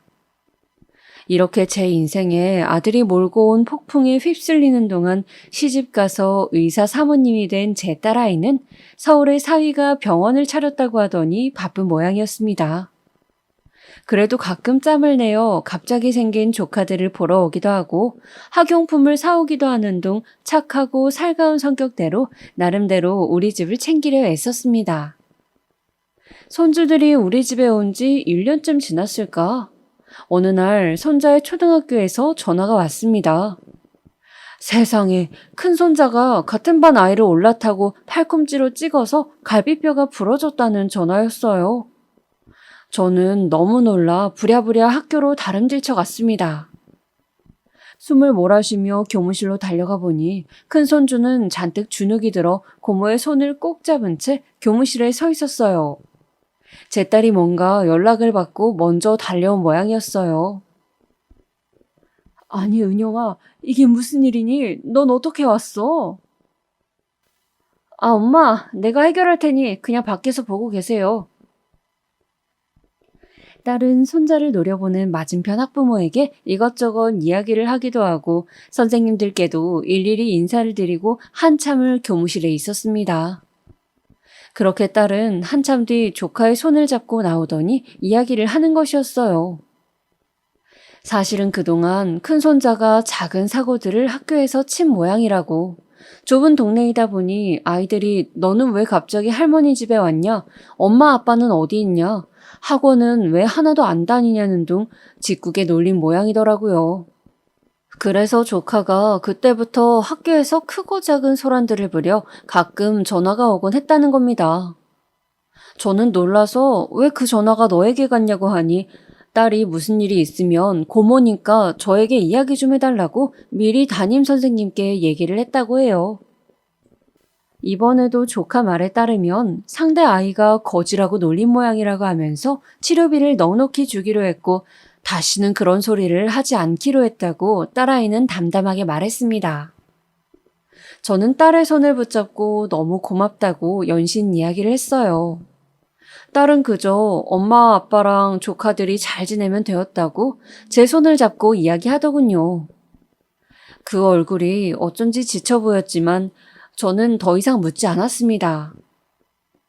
그 후로도 아들은 연락 한 통도 없었고 저는 힘든 나날들을 버틸 기운이 점점 없어지고 있었어요. 문득 초봄의 어느 날 저는 딸에게 전화를 먼저 걸었습니다. 그때의 마음은 그 애에게 뭔가를 바라는 것이 아니라 딸과 그저 즐거운 시간을 가지고 싶었어요. 그래서 저는 다짜고짜 딸아이에게 연락을 해서 서울에 한번 가겠다고 얼굴 본 지도 오래됐는데 밥 한 끼 함께 먹자고 했습니다. 그리고 식당 일을 휴가 내고 딸의 결혼식에 딸이 맞춰줬던 고급 치마 정장을 차려입고 머리에 고데기도 하고 오랜만에 화장도 한 채 고속버스를 타고 서울에 도착했습니다. 딸은 오늘 할 일이 많아서 저를 터미널로 데리러 올 수 없다고 미안하다고 했지만 저는 다 괜찮았어요. 하나도 섭섭하지 않았습니다. 저는 조금 헤맸지만 물어물어 딸이 예약했다던 식당에 드디어 도착했습니다. 그곳은 일식집이었는데 깔끔하고 으리으리했고 한 직원이 나서서 룸으로 안내해 주더군요. 가면서 직원은 웃으며 저에게 친절하게 말을 걸었어요. 그동안 따님께서 정말 미인이라고 생각했는데 어머니를 쏙 빼닮으신 거였군요. 따님 가족분들이 자주 오시는데 너무 행복한 가정이에요. 뿌듯하시겠어요? 저는 그런 부러움을 처음 받아봐서 얼떨떨하기도 하고 너무 기분이 날아갈 듯이 좋기도 했습니다. 그리고 딸의 인생이 부럽기도 하고 자랑스럽기도 했어요. 룸으로 들어서자 딸은 아직 오지 않았더군요. 저는 기분을 잔뜩 낸 터라 어쩐지 들뜬 마음으로 딸을 기다렸습니다. 그렇게 30분을 기다린 끝에 딸이 도착했어요. 아, 엄마 오셨어요? 제가 좀 늦었죠? 딸은 고급 외투를 걸치고 손가락에는 커다란 다이아 반지를 끼고 있었어요. 저는 딸이 재벌 사모님처럼 보인다는 생각에 기분이 더 좋아지더군요. 뭔가 잔뜩 비싸 보이는 음식들이 줄줄이 나왔어요. 음식 하나하나가 너무 깔끔하고 맛있었고 딸이 사는 이야기를 하며 웃는 모습을 보니 즐거워서 저도 한참을 웃으며 이야기를 했습니다. 사위가 차린 피부과는 제법 자리를 잡아 단골 환자들이 많이 늘었고 딸이 30대 초반에 낳은 손녀는 6살이 되어 아주 비싼 유치원을 다니는데 이제 제법 영어를 배워서 잘한다고 했어요. 또 골프도 배우고 발레도 보내고 있다고 하더라고요. 이런 생각을 하면 안 되는데 머릿속에서 자꾸만 저희 집에서 초코파이 하나를 가지고 다투고 있을 친손주들이 떠올랐어요. 저기 은영아, 그런데 네 조카들 말이야. 요즘은 초등학생들도 학원도 많이 다니고 하던데 언제까지 계속 학교만 다닐 수도 없고 어떻게 하면 좋겠니? 그 순간 웃으며 자기 딸 이야기를 하던 딸의 표정이 미묘하게 바뀌는 것을 저는 보았습니다. 엄마, 조카들도 당연히 뭔가 배우면 좋긴 한데 그래도 일단은 형편에 맞게 해야 되지 않을까요? 그래, 그렇긴 한데 얘. 그래도 그 아이들이 네 조카잖니. 네가 나서서 좀 학습 계획도 짜주고 챙겨주면 어떨까? 그냥 너 사는 이야기를 들으니 우리 아들 새끼들인데 내가 뭔가 해주는 것도 없는 것 같고 마음이 안 좋구나. 엄마, 제가 한 번씩 용돈도 주고 학교에서 필요하다는 것들도 보내주고 있잖아요. 그런데 저도 시댁서 용돈 받아 아껴서 주는 입장이라 여기서 제가 뭘 더 해주기는 좀 힘들어요. 그래도 네 오빠가 안 불쌍하니? 애지중지 없는 형편에 도시로 대학까지 보냈는데 지금 원양어선이나 타고 있고 손주들도 피죽도 못 얻어먹은 애들처럼 말라가지고 내가 애들 볼 때마다 너무 속이 상해서 그래. 이제 너는 살만하지 않니? 네가 가진 거 조금 나눠주면 어때서 그래? 오빠가 분명 멀리서도 고마워하고 나중에 갚을 거야, 은영아. 순간 딸은 자리를 박차고 일어섰습니다. 그리고 소리를 지르더군요. 엄마! 엄마는 내가 오빠 때문에 사채빚 갚으면서 어떻게 살았는지 기억도 안 나요? 나는 아직도 그때만 생각하면 밤에 잠이 안 와요. 오빠라는 인간 하나 때문에 엄마 아빠가 평생 모은 재산 다 날리고 거지 같은 빌라 사는 것도 싫어서 자주 안 가는 거예요. 솔직히 크면서 항상 오빠한테 지원 다 해주고 나한테 해준 것도 없잖아요. 이제 왜? 나 좀 살만하다 싶으니까 뭐 콩고물이라도 받아먹고 싶어요? 조카? 누구 배에서 나왔는지도 모를 애들까지 내가 조카로 받아주고 뭐 생활비라도 다달이 붙여야 돼요? 그동안 큰 조카 사고 친 거 해결하는데 합의금이 얼마나 들었는지는 아세요? 그 합의금 때문에 시댁에서도 아시게 돼서 제가 얼마나 꾸중 들었는지 아냐고요. 이번에 자기 아들이 뭐가 부족해서 열쇠 몇 개 못 받고 그런 결혼했냐고. 네가 아무리 잘해도 아파트, 차, 빌딩 그런 거 못 받은 거 아쉽다고 그런 소리까지 하시던데 그럴 때마다 내가 얼마나 억장이 무너지는진 알아요? 엄마 솔직히 나 결혼할 때 꼴랑 100만 원 준 거밖에 더 있어요. 오빠한테 지원해 준 거, 돈 쓴 거 나한테 반만! 아니 3분의 1이라도 해줬다면 내가 이러고 눈치 보면서 살겠냐고요. 이런 소리 하실 거면 재수 없으니까 얼른 일어서세요. 꺼지라고요. 저는 딸의 처음 보는 격앙된 모습에 너무 놀랐습니다. 그저 순간 친손주와 외국에서 배를 타며 고생할 아들이 안쓰러워 주책 없는 한마디를 한 것에 딸이 이렇게까지 악을 쓰면서 화를 낼 줄은 생각도 못했거든요. 그저 아들이 사고치는 걸 부모니 어쩔 수 없이 내 업보다 하며 감내했는데 저는 딸도 오빠니까 어쩔 수 없다고 생각해주는 건 줄 알았습니다. 그런데 딸은 아직까지도 오빠에 대한 감정이 풀리지 않고 아니 오히려 응어리가 되어 더욱 단단해져 있는 것 같더군요.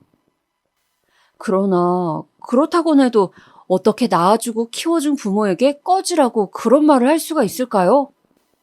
저는 착하고 착했던 제 딸이 왜 이렇게 변했나 생각하면서 말했습니다. 그래, 네 마음 잘 알겠다. 결혼하고 자주 들리지 않아 섭섭했지만 바빠서 그렇겠거니 생각했고 잘 사는 모습 보기 좋다고 생각했는데 부모에게 대놓고 그런 소리까지 할 정도면 이제 너는 내 자식이 아닌 것 같구나. 오늘 잘 얻어먹었다. 내가 사줬어야 하는데 염치 없지만 돈이 없네. 앞으로 그 잘난 시댁 어르신 모시고 잘 지내라. 말을 겨우 마치고 간신히 비틀대는 몸을 일으켜 한 발 한 발 걸어갔습니다. 지금 넘어지면 안 된다는 생각을 하면서요. 그렇게 저는 외국으로 떠난 아들과 절연하다시피 한 딸을 가슴에 품고 피눈물을 흘리면서 어린 손주들을 돌보며 식당 일로 하루하루를 보냈습니다. 때로는 손주들이 너무 버거워서 잠든 손주들의 볼을 쓰다듬으며 한없이 울었습니다. 고아원에 맡길까라는 몹쓸 생각도 했죠. 그때만큼 인생이 고통스러웠던 때가 없는 것 같아요. 정말로 새벽에 일어나서 밤 늦게까지 집에서 할 수 있는 부업이라도 하면서 아픈 허리와 손목을 파스로 덕지덕지 도배를 한 채로 버틸 때면 이 한 목숨 부지하기가 너무 힘들다는 생각과 그저 얼른 죽고 싶다는 생각뿐이었습니다.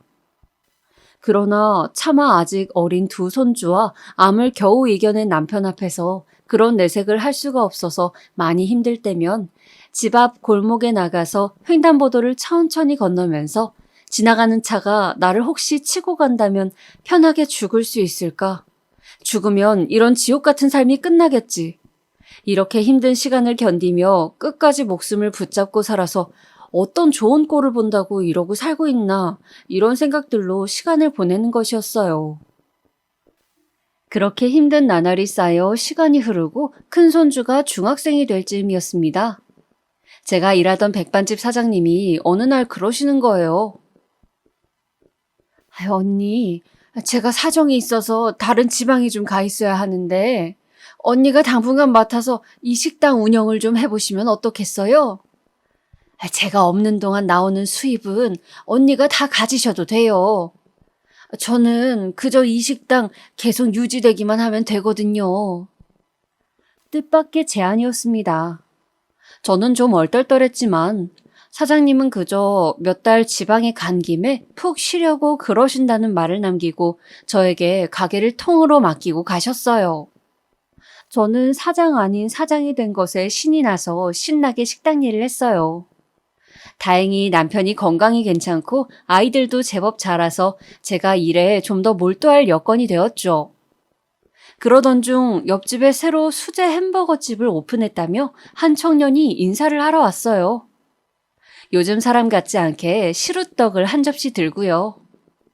저는 떡을 들고 인사를 오는 게 너무 오랜만이라 마음이 푸근해지는 것 같아 그 청년과 가끔 수다를 떨게 되었어요. 대학을 졸업하고 학생 때부터 햄버거를 좋아해서 결국 창업을 하게 되었다고 하더군요. 그리고 이야기를 나누다가 청년은 어머니도 저처럼 배달 어플 한번 써보세요. 이게 생각보다 쏠쏠하거든요. 라며 뭔가 어려워 보이는 어플이라는 것을 설명해 주었습니다. 업체에 이야기하고 가게 메뉴나 금액을 올리면 사람들이 배달 주문을 시킨다는 거였어요.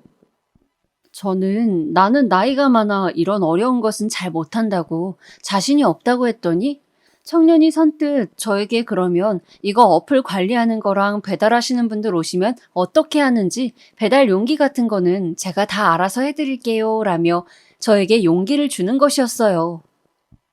저는 그 청년의 이야기에 새로운 도전을 해보고 싶다는 마음이 들었어요. 그래서 어플을 이용한 배달을 시작하게 되었어요. 처음에는 주문이 뜸했지만 근처 종합병원에서 단체 주문이 제법 들어와서 장사는 술술 잘 되어갔습니다. 병원 직원들이 맛있고 깔끔하다, 엄마 손맛이다 라는 등의 댓글을 달아주자 장사가 갑자기 너무 잘 되는 것이었어요. 햄버거 가게 총각도 나중에는 본인 가게보다 우리 가게가 너무 잘 되니 우리 가게 직원으로 채용하게 됐고요. 그렇게 제 인생은 또 한 번 크게 바뀌고 있었어요. 상상도 못할 큰 돈을 벌게 되면서 저는 아파트로 이사도 가고 손주들 학원도 마음껏 보내줄 수 있게 되었습니다. 또 한 번씩 안부를 전하던 아들에게도 돈 안 보내도 되니 힘든 선원 생활 그만두고 얼른 한국으로 돌아와 같이 지내자고 이야기할 수 있게 되었습니다.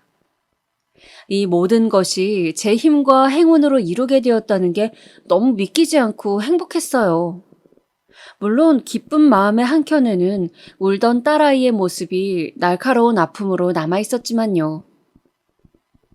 또 저는 사실 가게가 잘 될수록 나중에 사장님께 다시 넘겨야 하는 것이 아쉽기도 했습니다. 한편으로는 사장님께 연락을 해서 돈을 넉넉히 드릴 테니 가게를 파시라고 이야기를 하면 어떨까 계속 생각했는데 이상하게도 연락이 잘 되지 않았습니다. 어쩐지 사장님이 제 연락을 피하시는 것 같기도 하고요. 그러던 어느 날 야채들이 부족해서 옆 동네 큰 재래시장에 야채를 사러 갔는데 글쎄 멀리 지방으로 가신다던 사장님이 거기서 장을 보고 계시는 거 아니겠어요? 사장님, 어떻게 여기 계세요? 연락도 안 받으시고 어떻게 지내신 거예요? 그게 언니 실은요. 제가 지방에 간 게 아니고 사실은 언니 딸이 저에게 연락이 왔었어요. 엄마가 가게 사장님이 될 수 있도록 자기가 시세의 3배 값을 드릴 테니 가게를 저에게 팔라고 엄마한테는 둘러대 달라고 말이에요. 처음에는 내키지 않는다고 했는데 따님이 직접 찾아와서 저에게 울면서 부탁을 하더라고요. 돈은 얼마든지 더 드릴 테니 그저 엄마 아빠가 조카들하고 먹고 살 걱정하지 않고 살게 좀 도와달라고 하면서요. 자신은 너무 큰 잘못을 해서 가족들에게 나서서 뭔가를 할 수 없다고 했어요. 저는 그 순간 너무나 제 자신이 한심하고 어디 쥐구멍이라도 숨고 싶은 기분이 들었어요. 제 딸아이는 저보다 훨씬 더 마음이 넓고 착한 아이였어요. 이 이야기를 듣고 저는 가게에 일하고 있던 남편에게 달려가서 흥분해서 막 이야기를 했습니다. 우리 딸이 우리를 그렇게 조용히 도와줬다더라 하면서 이야기를 했어요. 너무 기쁘고 고마워서요. 그런데 그 이야기를 같이 듣고 있던 햄버거 총각이 갑자기 또 다른 이야기를 하는 것이었어요.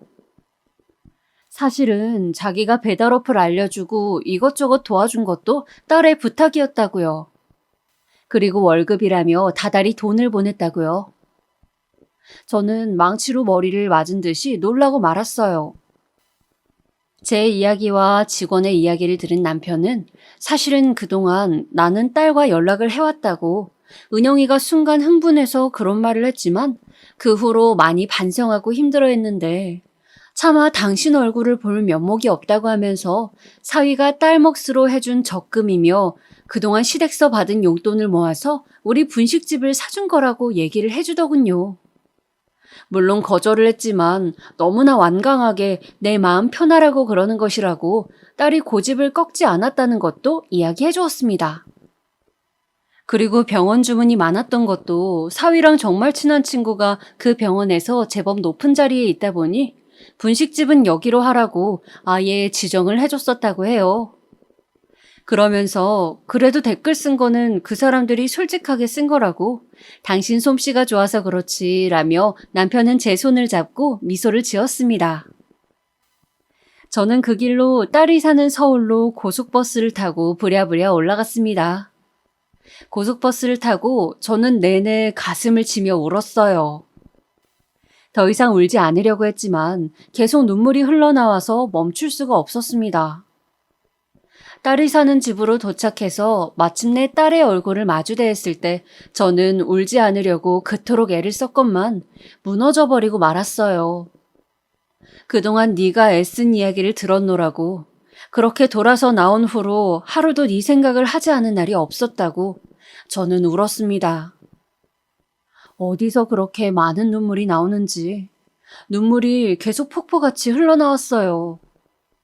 딸은 눈시울을 붉히며 눈물방울을 떨어뜨리면서 제 이야기를 들어주고 몇 시간이고 제 어깨를 토닥여 주었습니다. 그 후 딸은 자신의 이야기를 해주더군요. 그 순간 욱해서 화가 났지만 돌이켜 생각해보니 고등학교 졸업 후 형편 때문에 대학을 보내줄 수 없다고 말하며 엄마가 눈물을 글썽이던 그 순간과 아무리 살림이 빠듯했어도 뭐라도 더 해주려 했던 엄마의 모습이 계속 생각이 났다고요. 그리고 간호조무사 하고 싶다고 했을 때 엄마가 모아두었던 갯돈을 깨서 공부할 돈을 마련해주며 열심히 하라고 격려해 주셨던 것과 결혼식에서 사위의 손을 잡고 해준 것이 없어서 미안하다며 우리 딸 잘 좀 부탁한다고 연신 고개를 숙이던 그런 모습들이 떠올랐다고 했어요. 그래서 뒤에서 도울 수 있는 방법을 찾다 보니까 여차저차해서 그렇게 돕게 되었다고 합니다. 그렇게 저는 딸과 몇 년간 연을 끊었던 것이 무색하게 다시 각별한 사이로 돌아갈 수 있었습니다.